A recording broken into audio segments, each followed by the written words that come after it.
What's going on, guys? JP back at you once again, bringing you guys day number 21 in my 10th annual 31 Days of Horror. This is a series in which we watch and review 31 horror films in 31 days, all during the month of October, leading right up to Halloween. And continuing along here, we finished up Scream Factory, and now we're going to go into our fifth company, which, if you haven't guessed by the shirt, is Severin Films.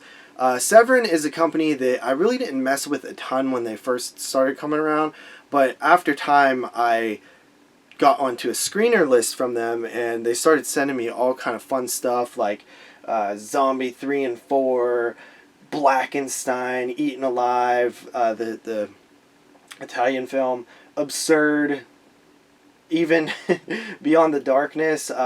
There was really a lot of cool stuff. Threads, Bag Boy, Lover Boy, Anthropophagus. Like, there was a lot of fun stuff that I was getting as screeners and reviewing and stuff like that. I did eventually lose the screener access because they switched distributors, and it was like really hard to get back on the screener list when they moved over to a different distributor. But I was okay with that. I wasn't really reviewing stuff as much as I used to anyway. But I did recently meet the guys who run Severin. They had a table at a convention, and I talked to them for a while. It was really fun hearing what all they, had going on, and the process of getting releases and things like that, and different things that they plan on doing. It was a really, really fun experience talking to those guys. I spent like $300 at their table, and they actually gave me the Severin shirt for free, simply for just, hanging out with them and seeing them multiple days in a row and buying a bunch of stuff and things. They were really cool guys. But anyway, we're going to jump into Severin with the very first title here, which I picked a freaking doozy for day number 1 of the Severin films. I went with Saint Bernard from the year 2013, starring Warwick Davis, with Warwick Davis, it says. It doesn't say starring, so I appreciate that, because he's not actually starring. So, Saint Bernard.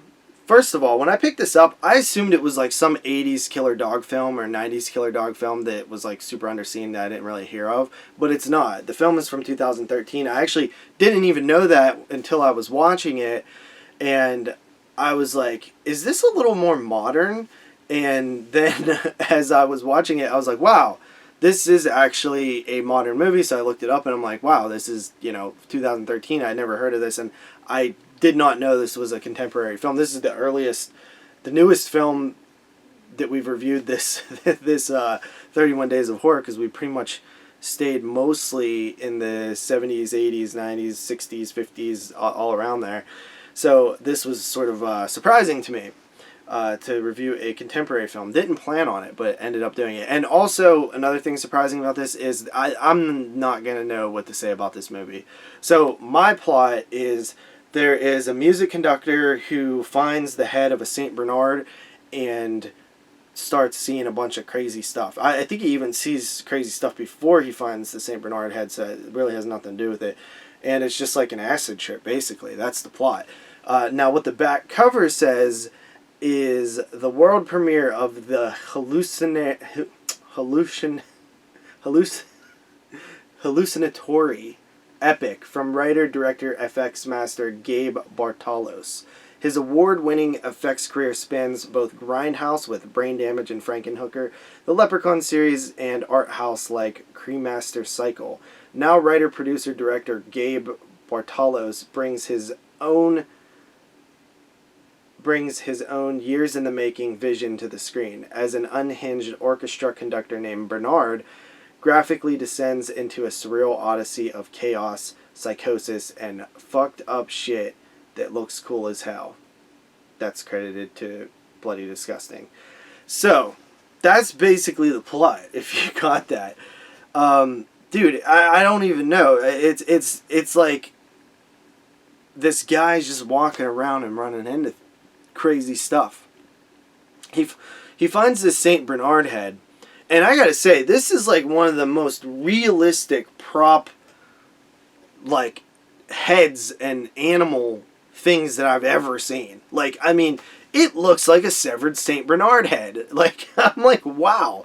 And it gets like grosser as the movie goes on, but it is really good effects. You can tell that, you know, the guy who did this film was an effects artist because he actually cared about the effects, and I appreciate that. The Warwick Davis connection was pretty cool. I did not expect to see Warwick Davis in this film. I'm a huge fan of the Leprechaun series, and I love Warwick Davis. He's awesome. So it was really cool to see him, and the director of this film actually directed a film called Skinned Deep. I think that was his only other feature, which also was released by Severin, but I do not own it.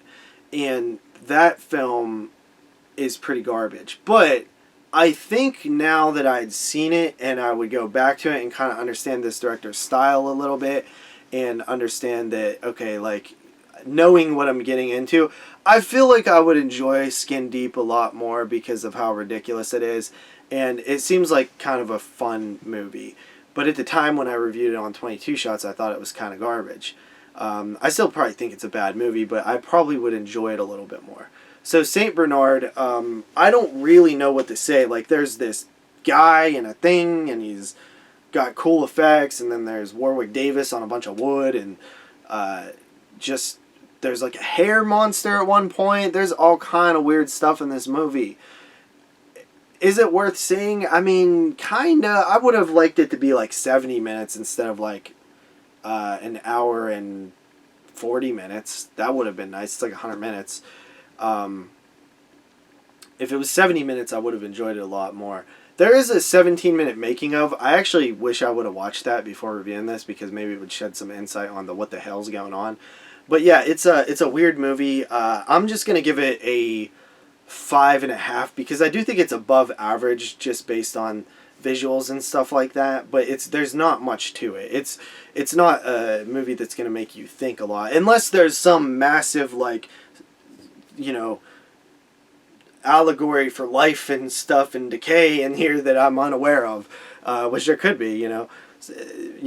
It's just not my 100% like cup of tea type of movie, but I do think there are fans of it. There's people that would probably love it.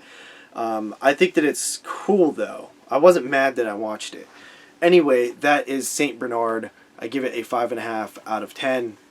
But it is worth seeing. It's really cool looking. And a lot of weird shit happens. So, with that said, see you guys tomorrow with another Severin review. Peace out.